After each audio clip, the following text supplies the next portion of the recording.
నమస్తే SR7 టీవీకి స్వాగతం. నా పేరు షబానా. రాజపాలెంలో విద్యుత్ షార్ట్ సర్క్యూట్తో గృహంలోని విలువైన వస్తువులు దగ్ధం. 3 లక్షల రూపాయలు విలువ చేసే వస్తువులు మంటల్లో బూడిద.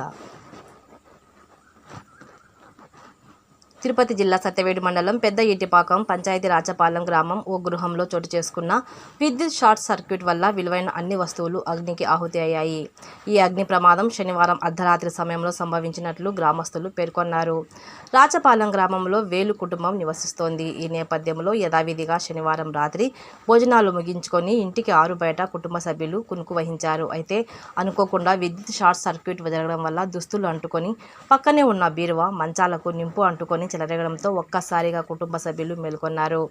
అప్పటికే మంటలు తీవ్ర స్థాయిలో ఉండడంతో అగ్నిమాపక శాఖకు సమాచారం అందించారు. సంబంధిత అగ్నిమాపక శాఖ అధికారులు సంఘటనా స్థలం చేరుకోగానే అప్పటికే ఇంట్లోని వస్తువులన్నీ అగ్నికి ఆహుతి కావడం జరిగింది. అగ్నిమాపక శాఖ అధికారులు మంటలను పూర్తిగా అదుపులోకి తీసుకొచ్చి ఆర్పివేశారు.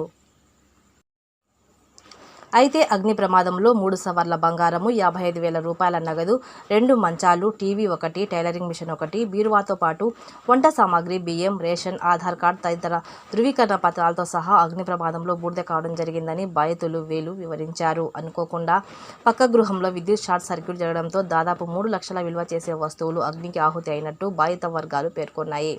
సమాచారం అందుకున్న పెద్ద ఈటిపాకం గ్రామ సర్పంచ్ రూబెన్ ఆదివారం సంఘటనా స్థలం చేరుకొని అగ్ని ప్రమాద వివరాలను అడిగి తెలుసుకున్నారు. అగ్ని బాధితులను పంచాయతీ పరంగా ఆదుకుంటామని సర్పంచ్ రూబెన్ భరోసా ఇచ్చారు. సర్పంచ్ రూబెన్ సమాచారాన్ని స్థానిక ఎమ్మెల్యే కోనేటి ఆదిమూలం తెలియజేయగా బాధిత వేలు కుటుంబాన్ని ఆదివారం ఎమ్మెల్యే కోనేటి ఆదిమూలం పరామర్శించారు. బాధితులకు అండగా ఉంటామని భరోసా కల్పించారు. తక్షణ సాయంగా 10,000 రూపాయల నగదు ఎమ్మెల్యే అందించారు. బాధిత కుటుంబానికి ప్రభుత్వం అందించే అన్ని పథకాలు అందేలా చూడాలని ఎమ్మెల్యే అధికారులను ఆదేశించారు.